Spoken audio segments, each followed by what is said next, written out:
Ce qui s'est passé réellement, c'est que j'ai emprunté une rue assez étroite, une ruelle, et il y avait Excusez-moi, ça s'est passé où?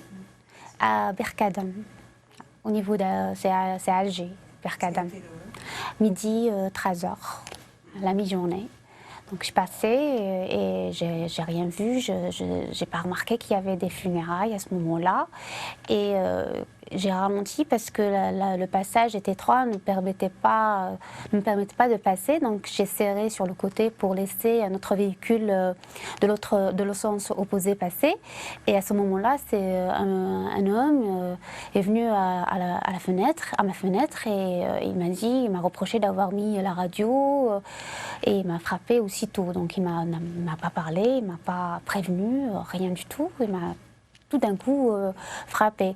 Donc moi, Pardon, vous avez frappé? oui, frappé à coups de poing sur mon visage. Donc ça là me rend très triste parce que cela ne mérite pas, quoi que j'aurais fait, quoi que... Malgré tout, cela ne justifie pas ce qu'on me frappe. Donc il aurait pu communiquer, il aurait pu me prévenir, me demander, me frapper directement. C'est très excessif comme réaction. À un certain moment, il y a des messieurs qui sont justement, ils sont venus me dire de basculer un petit peu le véhicule parce que je gênais le passage. C'est-à-dire que le sang, le fait que je sois frappée n'était pas un problème. Le problème, c'est que je bloquais le passage. Donc ça, c'est grave. Donc ils auraient pu quand même, c'est la famille de l'agresseur, ils auraient pu lui parler, venir me secourir, me dire mademoiselle, voilà, on s'excuse, c'est pas grave. Mais non, ils voulaient que je dégage le passage.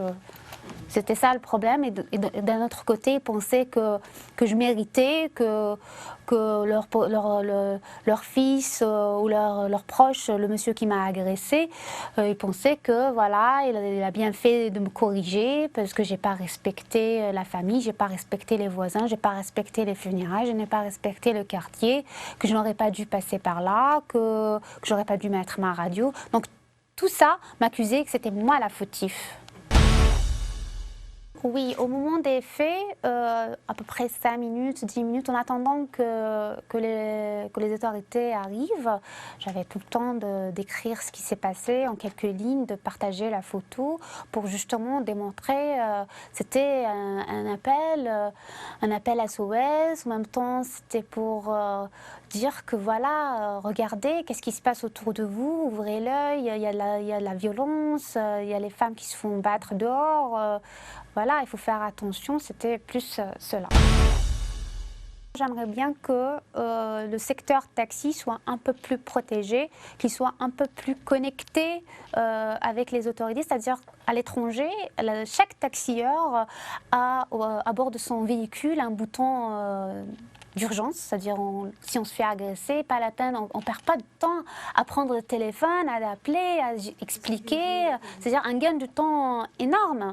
Donc on n'a qu'à appuyer, on est tout de suite géolocalisé parce que chaque véhicule possède une puce connectée, donc c'est très efficace, ça permet de sauver beaucoup de vies. Alors qu'en Algérie, on n'a rien, c'est pas qu'on n'a rien, mais le taxi n'est pas du tout protégé, pas du tout. J'aimerais qu'il y ait un peu plus de respect, qu'il y ait un peu plus de civisme, que les gens puissent cohabiter en toute harmonie. Maintenant, la femme, elle accède à presque tous les métiers, donc on la voit un petit peu dans tous les secteurs. On la voit dans le métier de taxi, on la voit dans le métier de pilote, on la voit dans le métier de partout. Et il faut encourager ça, il faut pas, au contraire, il ne faut pas dénigrer l'image, ou c'est-à-dire il faut encourager tout ça.